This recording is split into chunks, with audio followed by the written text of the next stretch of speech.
Welcome to Earth-Centric Lighting, for everything lighting related and how to use lighting in your projects and life. Hey guys, thanks for tuning in. Today I'm pretty excited because I'm doing an episode here that's not necessarily about electric light or natural light. It's more something I always kind of have fun thinking about.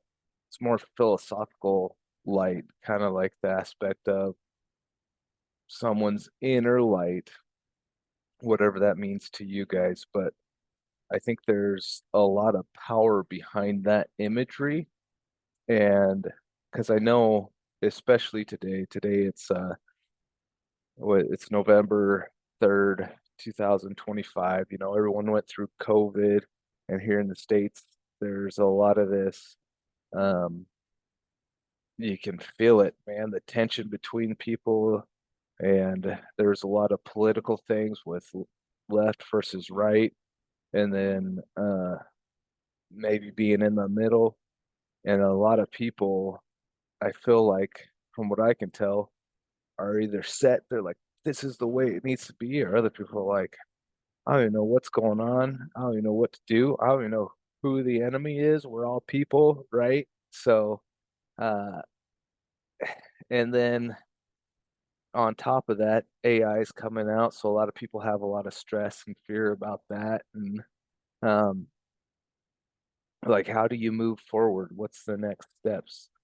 So I think it's pretty important to acknowledge that it's okay to look within, because sometimes you need to be able to do that. And sometimes it's not so easy to do. So I don't have anything scripted today. Normally I don't have a full script written out, but usually I have some type of flow plan for the interview or what I want to talk about design. But I kind of wanted to freestyle here and just kind of speak openly from my experiences and essentially from my heart, the things I'm struggling with, and but how it can break through those limitations, because it's not, sometimes you can feel really, really stuck and overwhelmed just by sitting there trying to think about everything and do everything perfect. And I've been there too. And part of my job description is literally attention to detail and multitasking and doing multiple things at once and fast and quickly. And right, and one mistake means it's like a $10,000 mistake. So, uh, and that's not even as how much the design fee was on that job. So there's a lot to it. So having that mindset is very helpful, but there's a point sometimes where it's not, and it can be debilitating almost. So like I know there's a lot of people out there talking about ADHD and how to fix it, but I don't know. I think sometimes everybody's brain works differently. Maybe it's something that doesn't need to be fixed. Maybe it's your own uh it's like a superpower if you can leverage it in the right way and be able to dial it back when you need to and not worry so much. Um, I'll just tell you from my experience, when I first started this business, I became overwhelmed with stress, and like there was this fear, just this huge weight. I could feel it on my back. And I had a couple kids and um, trying to figure out how to be a father. And then COVID happened at the same time, and everybody was freaked out. I was just feeling all that. And then I actually went to therapy to try to get better, and it actually made it a lot worse. I think I realized there that a lot of therapists have their own issues. And I was sitting there looking up to this professional, mental health professional, to help guide me to make me better. And I think I got a horrible lesson in psychology the very first time. I think he told me, I was there because I was feeling very, very anxietied out and a lot of things I'd never looked at in my past before. And he tells me, he says he wants to get rid of toxic masculinity. He tells me like he's yelling at me, like how disgusting men are and if they don't behave the right way. And then of course I felt all that fear of like, oh no, I've I've done things I'm ashamed of. I've done things that are incorrect or the wrong way. And he's like, hunting and fishing doesn't make you a man. And then I'm just like, well, fuck, I hunt and fish. What's wrong with me? Uh, don't listen to that voice, man. And honestly, I've been to three different therapists since that one. They all have different views, they all have different beliefs, and they're all set that their way is the only way. And the best case scenario is I heard one therapist say, my wife told me, this was the same one. It's like, my wife told me uh, to not live. I sometimes just live in this black and white that I forget there's this gray area. Yeah, there is, but also me being a line designer, there's this whole other world of color too, an infinite amount of color and possibilities. And same thing with like I'm a fan, I like Taoism. I like that belief of yin and yang, but I definitely think you can overdo it with the balance and trying to balance everything instead of just going for it, trusting your instincts and trusting that you can break through your limitations and that you have a good idea. You can follow that, and then that might change as you develop and grow. Now you have to excuse me, I'm a little sick, so I'm a little stuffy.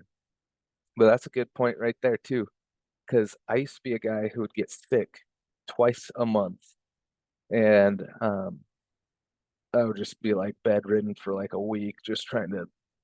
I was all could barely get out of it, but then um, I started just telling myself mentally, especially since COVID came out, I have a strong immune system. My immune system can handle it. If I get sick, it's okay.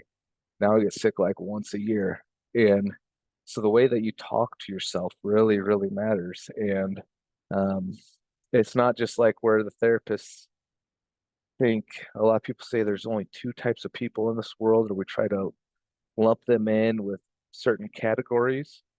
There's 8 billion different types of people in this world, and that's okay. Everyone has different thoughts, different perceptions. Uh, I'm not saying there's not, because I know a lot of Christians, for example, get really upset saying there's only one way, the Bible way, right? And if you're not following this way, then you're far from God and you're doing evil deeds. Well, I don't think that just because someone doesn't have Christ in their heart or haven't read certain books, they're not just going to go out and do a bunch of evil acts. I think that's the fear in your thoughts, in your head, that causes that. It doesn't mean there's not bad people out there, but there's plenty of Christians I know that have done very bad things. But sometimes that fear, or all that time, the fear is worse than what's really happening in real life.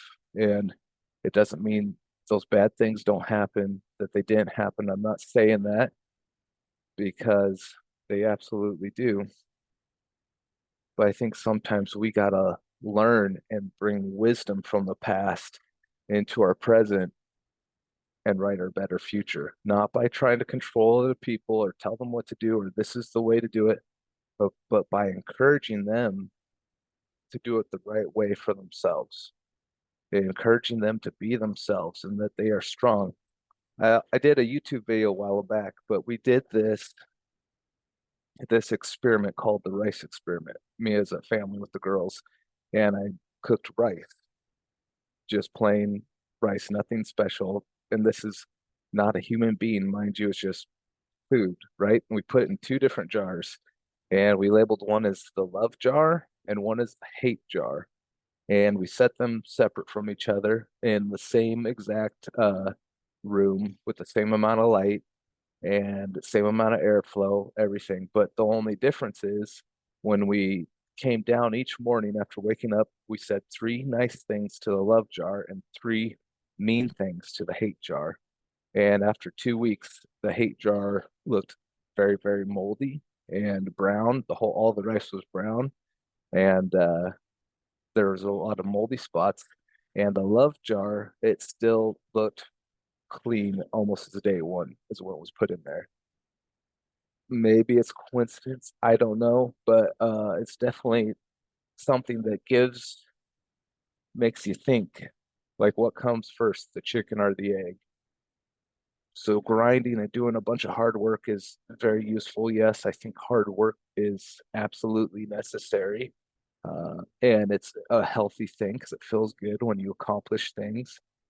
But two, maybe believing that you're strong and capable first can actually help you take those steps when you're stuck in that fear. And I trust me, I've been there as a business owner, father of four girls. I'm trying to think, how do I keep them safe? How do I build confidence in them? How do I, you know, help my wife out? How do I help myself out? Then there's miles and miles and miles of uh, health issues that you can read about and mental health issues that you can read about. And but no one ever really writes about what physical and mental health looks like when you're feeling good. And I think that comes from being connected, mind, body, and soul, and believing in yourself that your body can heal itself, that you can get through this. And having, I truly believe that healing starts in the mind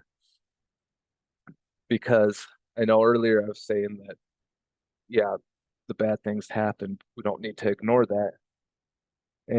But uh, the fear isn't as much as what we're putting in our mind, right? That's what I was saying. Something similar to that. And you guys can be probably, some of you listening, I imagine, are like, well, you haven't experienced this. You don't know what this, and this is like. This is incredibly painful. Let me tell you, I do. I do. I had no memory of my childhood growing up, and I never like to talk about this because I don't want to put my father down or put my mother down in any way. I'm so grateful for the house I got to get raised up in. I'm so grateful for um, having them in my lives. But at the same time, my father was my biggest bully, and I was around him the most. And my mom, who would do anything for anyone, didn't like to see people suffer, had a lot of anxiety, and I have a lot of that too. Um, she thought she was fixing it, but she would try to tell me that it never happened. None of this stuff is happening, or just imagine what happened to him. And um, I blocked it all out. I blocked it out. I didn't even know how to hardly function or have be social with other people or relax around other people because I went and did this little therapy thing called EMDR. So when you sleep and you dream, your eyes dart back and forth, and it helps your brain process the memories that happen. I wouldn't really dream. I wouldn't really uh, uh, remember things that happen. I still struggle with my memory. I do this app and I work on it every day and I do journaling too to try to build those memory muscles because it is a muscle that you can build back up. But my mind had blocked out all this stuff and doing that EMDR, it's going to sound crazy, but the first time I remember doing it, it felt like my body was just getting hit and I saw it mentally, right? Obviously, I don't know if this is real or not, but somehow it manifested in my mind and body as a way to block out the pain. But I saw all this black smoke starting to come off my body. And then my body just grabbed back onto it, didn't want to let it go. And the more and more I was doing the EMDR, it seemed like the more I fought it because you have these two little paddles and it's kind of supposed to replicate. And you're focusing on the memory where you feel it in your body. It's supposed to help break it up. And I was doing it, and it just felt like all these like 10,000 needles in my neck. I'm like, what the heck? And it's just blackness all around me while I'm doing this painful feeling slash memory. I can't see anything. I couldn't even tell you what our old house looked like growing up. And then all of a sudden, the blackness started to fade away just a little bit. I see an eagle in a tree. And I remember, oh yeah, there were eagles in our tree out and we had a lake house. Amazing way to grow up being on a lake house, getting to go boating. That was super fun. But there were very, very painful things that blocked out. And it blocked out a lot of those other good memories, unfortunately, too. So working through that so I can see it all. and change the way I feel about it. But back to the story is it starts to open up. There's this eagle outside the window. I'm looking at it upside down. I'm like, why am I looking at it upside down? I'm still feeling all this pins and needles. And then the memory starts to widen a little bit. And then it's because my dad has his knee on my head and my head is twisted sideways. And he's got my arms pinned behind my back. And he is what you call monkey bumping me, hitting the crap out of me and just all over my body and then making me scream and then tickle torturing me and to the point where I can't breathe and they like cover my mouth and nose. I'm smiling because now this is just a little bit. This was like a regular day thing and and it was very, very painful. It also made me very, very strong though. By going to these therapists and trying to do this, they made me think that I had to fix the world around me, that there was that I need to set all these hardcore boundaries. It was a ridiculous way to live. Let me tell you, what I needed to do is learn to go back to those experiences as I am now from the third person, not relive them again, because that's actually the definition of PTSD, and change the way I view it. Because if I kept listening to those therapists, I'm like, I remember even telling one, like, look, we found this dark spot inside me that's very, very painful. I feel like, and I drew it on the piece of paper, I feel like we're just adding more and adding more. And this therapist, I remember this was a different one too. He yelled at me. He's like, you think it's okay for someone to go driving with a Confederate flag and you think that a black person isn't going to feel safe or is going to feel safe around that? Like, that's not what I'm saying. I'm saying I want to learn how to let go and how to build confidence and not keep getting angry and expecting everyone to treat me fair. And I want to build my own confidence. And he couldn't even do that. He couldn't even let go of that conversation. So it made me realize I found this wonderful hypnotherapist who actually helped me realize a lot of this stuff. And Adam Cox is his name. And he's very, very smart and genuine and listens to you. Um, and figures out the problem and then works on creating a solution instead of just dwelling on that problem. Uh, and I also believe that the way you speak to yourself can really help out with that because um, I'll just tell you too, since I've talked about it, after when I was finally 16, I was strong enough to beat dad in a wrestling match, but I wouldn't hardly ever hit him because he would always be like, don't you hit me. And then he'd just go back to laughing and monkey bumping me. And according to them, if you ask them today, none of the stuff happened. I'm crazy. I'm making it up. They're just completely gaslighting. But the more I go through those memories, through those painful experiences and I acknowledge them, the more I am able to see other fun memories like wakeboarding and dirt bike riding, where before I couldn't remember any of that. I was just trying to squeeze it all off and clench it all off.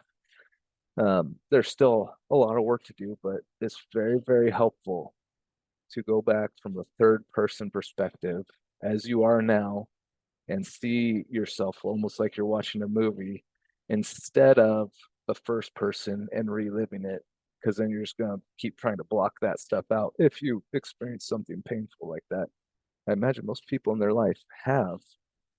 So instead of building angry or building anger and resentment and that frustration and holding on to it, I do believe you can teach yourself to let go and feel real emotions based off of certain thoughts and feelings. So Adam Cox, this hypnotherapist, he told me about this. He's like, well, think about it was when Santa Claus was coming when you were a kid, were you excited? I was like, oh yeah. And he's like, and then you found out he wasn't real. Were you less excited? I'm like, yeah. He's like, see, so you're feeling real emotions based off of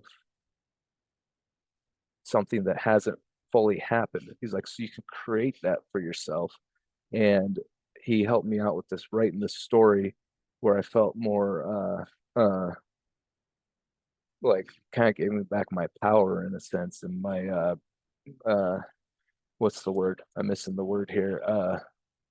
Resourcefulness, resiliency too, being able to handle that. Said, what if, and instead of the story, which I feel like a lot of therapists tell, instead of it breaking me, it actually made me stronger. And just believing in that and hearing that, just like I feel like the rice thing almost can really be powerful because uh, when I was finally old enough to beat my old man at wrestling and I was still being very gentle to him, he didn't literally talk to me for 2 months. And then after those 2 months, um, he started talking to me, but was heavy, heavy on the mental warfare of just calling me names, telling me I'm a wuss, I'm a girl, you can't do this. Oh, Jesus, you've got half a brain cell, you're stupid. And this, I kid you not, was constant to the point where eventually I just started putting myself down around him because it hurt less. It seemed to hurt a little less. And then um, anytime I would try to be like, hey, I did this, some type of celebratory thing, he would put me right back down and say he can't let me feel too good. Until finally I had the kids and I was going through all this and I couldn't let that keep happening to my kids. It was easier for me to take on the pain, but I couldn't let that happen. And I finally educated myself enough. I told him that he needed to stop. It's like, you're not going to do this anymore, or this is going to happen. And all of a sudden, it turned into me being crazy, is what he was saying, or me being, and him talking to the family all about me, and them eventually believing those things and separating them when I'm not even calling him names or doing those things to him. I'm just telling him to stop, but he doesn't want to look at himself because that's a very, very insecure person. And it's hard to talk about, but I feel like I'm finally at a point where I can, because before I couldn't even, I was just like trying to remember it. I was losing my shit all the time and couldn't figure out why I could barely function in life. But a lot of it is that. But there's a lot of other good things about him and my mom that aren't being mentioned right now. I'm just telling you guys this because I know what it's like to go through very, very difficult and very, very painful things, and everyone else assumes that you have it figured out or that that nothing bad ever happens to you or you're blessed. You can keep pushing through and you can keep building a better future for yourself, you know? And then uh I obviously don't have it figured out yet, but I'm gonna keep working on it for me and my family and my girls. And I know everyone, the whole nation, it seems like, is feeling that fear and anxiety. And it amplified, I know, when the therapist talked about toxic masculinity. So I just want to bring this up too, to realize that you guys have the power to reject those labels. Sometimes people put labels on other people to make them feel more insecure, more afraid, or try to control them. So you think about back in the olden days, people called other people witches, and that put a lot of fear in the people, and that made them hate those other when they were just normal people. They practiced herbal medicine, right? Plants and um, treating the body naturally, but other people were afraid of it, so they put a label on it.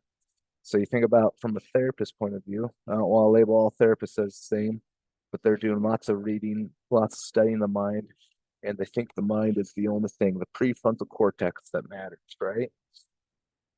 But there's the whole body, the whole mind, it's all working together as one system. And when these people sit there and read and they try to categorize everything and think that they have it figured out, and then of course something that they don't understand, they're going to label it as toxic, and then that puts a lot of fear in people. But if you can actually reject those labels and trust in yourself, believe in yourself, because we all have these natural physical urges. I think finally the last therapist when I had enough, I was like, I felt like a they're making me feel like a freaking psychopath for ever having a thought about sex or being a guy. And I'm just like, dude, I'm tired of hating myself for being a man, okay? I'm not out there going and doing a bunch of freaking sexual stuff, or just because someone else has done it doesn't mean that every guy is toxic, right? Just because one dog has bitten someone doesn't mean that all dogs are bad. And just because maybe that one dog bit someone doesn't mean that dog is bad. Maybe it was just protecting itself. Maybe it was scared, or maybe it had a really, really hard upbringing, right? And it needs to just be retaught. It needs a little love. So I believe that masculinity is a very, very, very powerful trait, and it's something that's there to protect and guide and teach and empower and build up our kids, right? Because instead of because if you're really secure in that, you can help make your kids feel safe. And if you're really insecure in that, then you're going to throw a lot of labels on other people, or you're going to put other people down to make yourself feel better, right? That's a really insecure person right there. And so I'm just telling you this because I don't know the best way to put it, but if you just reach your hand out to someone who's struggling instead of waiting for someone else to fix it, you'd be surprised at the change that you can see happening around you. It's not, I thought it used to be something I needed to do constantly, just every once in a while. Reaching your hand out to someone who needs a little help will make them feel a lot better. And especially doing it when you're struggling, I have a feeling it will make you feel better too. Um, Instead of the perfection label, reading all the self growth books, trying to be this perfect person, instead, just take the wisdom from your past and become a better person. Um, and the reason why I talk about like the inner light is I feel like everyone always says we're all connected, right? A lot of those religious stuff. I think you can go a little crazy going down that. I think you have your own inner light, uh, and it doesn't mean that you need to constantly try to worry about what everyone else is thinking. You can't do that and function in life. Trust and embrace your own creativity, your own hard work, whatever that means to you. Because I was really got heavy on this Dad Edge podcast. I remember I was, and hopefully you guys listen to him. He's pretty good, but I remember I was listening to this, doing all the stuff they're telling me to do, and finally I just broke. I was just like, dude, this is not helping. Trying to label all my kids' emotions. I did this for like 4 years, and create all this space makes them feel like I constantly need to be catering to all their needs. And finally, I'm just like, no, I can't. I got to take care of myself. And then I've got to teach my kids too that they're strong. They can do hard things. And even if daddy gets mad and doesn't know how to say the right thing, I still love them. I love them forever. I don't need to uh, create a perfect conversation or help them label their emotions, or and then when they're really really struggling, then I can step in, and it means a lot more instead of always trying to fix everything. Or yeah, I remember I was listening to these meditations, and this gal who doesn't have kids is saying, oh, I had my uh niece over and she was trying to do the dishes and she almost spilt it. I went to go correct her and I stopped myself, and I realized sometimes I just need to let them figure it out on their own. Or the other books I was reading where they're saying, "Oh, try not to let it get to you. There's spill spaghetti on the floor. They're just making a painting masterpiece." Or they spill a drink, don't get upset. I was doing that. There's fucking drinks everywhere spilled. There was a mess, and the sitting there trying to let the kids get them their food ready, and I couldn't even hardly get any work done because it takes so much fucking time. at some point you just got to do the work, I feel like, and take care of yourself and your needs. And then, yeah, teach them. They're going to learn along the way, but you don't need to push this stuff to be perfect.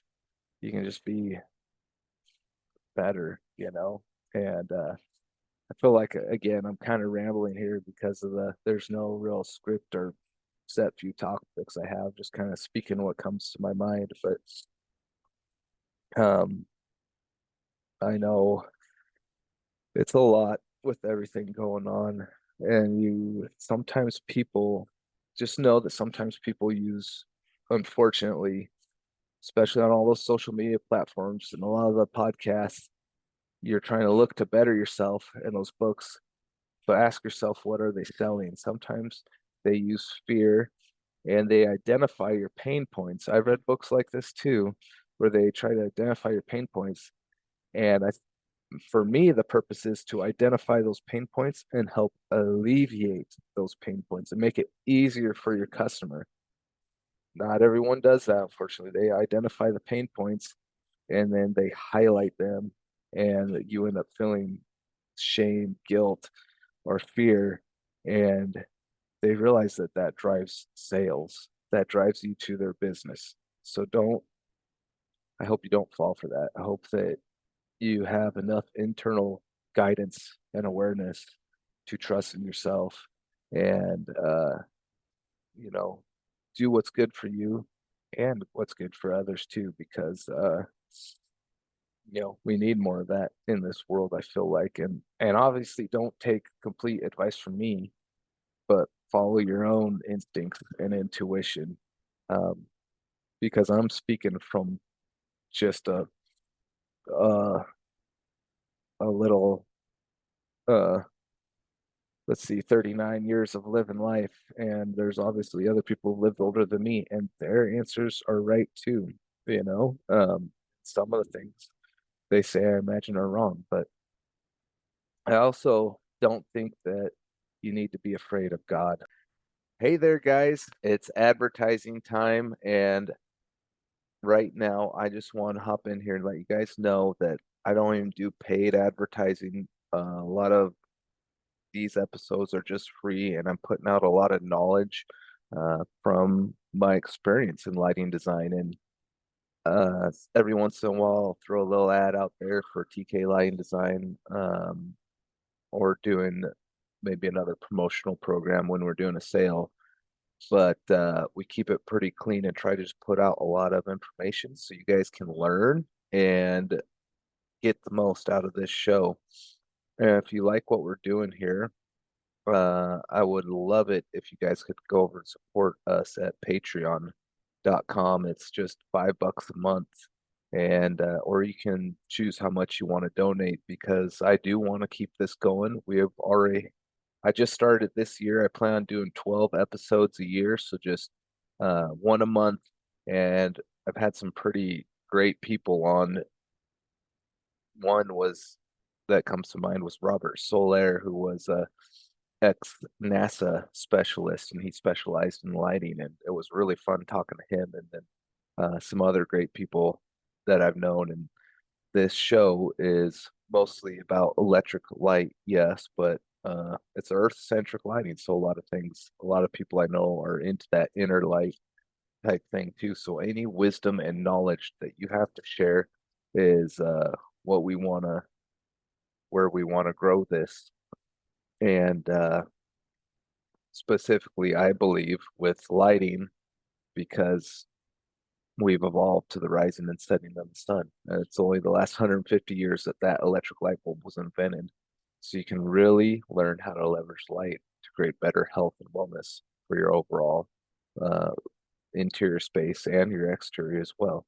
So if you love what we're doing, again, I'll have a link in the show notes. But if you could support us on Patreon, that would be great. That'd be a big way to help grow this brand and this show. So thank you for listening. And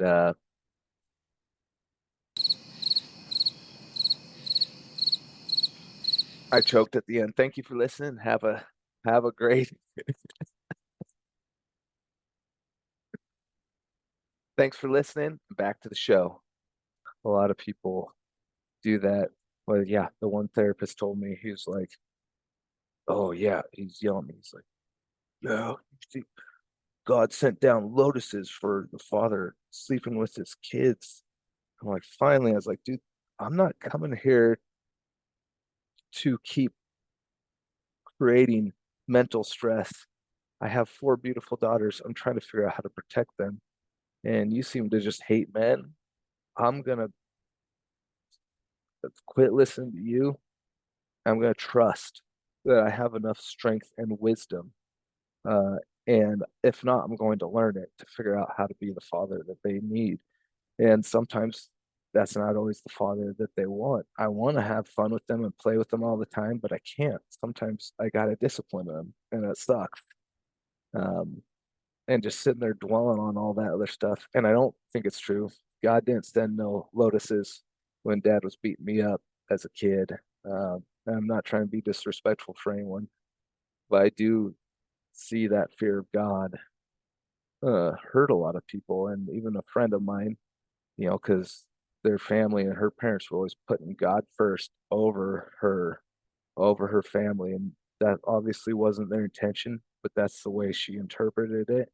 And life got cut short because of that. Or you just feel all this shame because you feel like you're never good enough for natural. And there's a lot of concepts about sin, and it's not just Christianity. I'm talking about other religions too. It gives you like the idea of sainthood. You guys should watch the movie Soul if you ever seen that. There's this gal, I think she's a soul getting ready to come to Earth, and an older guy, a piano player dies, and he gets in there in this area as a mentor, and this little girl, I think 23 is what her name or number was. Uh, she's had lots of mentors, and she's never gotten all her badges. She needs to go to Earth, and all the mentors are saints like Abraham Lincoln, all these people who've done great, amazing things. And you see her at the end, finally, she was just like this black swirling storm around her, and she's hearing all their voices like she'll never be enough. She'll never be enough. Sometimes you just need, instead of trying to do all this, you need to do this, and this perfect thing. This Just reach your hand out to someone and say, you know what? You are enough. You can do this. You are. You don't need to be perfect or a saint. Listen to your own heart. And that's hard to say because we're not taught that. And but I think it is important. There's a lot of benefits to learning all this other stuff, and but that's not where you get all the answers. Sometimes it's okay to look within. Eventually, though, in that movie, she does get past it and she gets her Earth pass, but it's a good one. I feel like there's more I wanted to talk about, but for some odd reason, I'm just not thinking about it. Um, yeah, don't get mad and like send freaking hate notes to my parents or anything like that. Parenting is hard. I feel like I'm losing my mind every day with my kids, and I've read all these books, and I've written them letters and apologies, and I still get angry, man. It's hard. Um, the stuff that happened already happened. I can't change the past. I don't want to sit there and dwell on it or someone else's anger to feed anything. I want to change the way I perceive the past and build a better future for me and my family and learn from it instead of trying to be this perfect person. Because then, otherwise, holding on to that resentment, it really affects me. It doesn't, it's not doing shit to him, it's not doing shit to anyone else. It's hurting me. So instead, if I can learn to trust, I feel like that's a very, very powerful tool. So, yeah, if you guys like episodes like this, please let me know. Send me a message if you want to hop on the podcast. Uh, I'd love to do an interview with someone who wants to talk about topics like this, neurobiology, ophthalmology, science, architecture, interior design, anything like that, because this is the Earth-centric lighting podcast. So a lot of it is built around our lighting design company, TK Lighting Design, and how much light has an impact on our lives. But there's also this other side of the philosophical light of maybe right or wrong. And sometimes I think you can get stuck there, as we've talked about, instead of trusting your instincts and doing the work. Um, I think that's very, very important too. So, but yeah, I hope you guys found this useful and maybe inspiring, but just be kind to yourself, speak kindly to yourself, and believe in yourself and push past your limits because you can do it. All right, guys, have a good one. Thanks for listening. I'll catch you on the next podcast.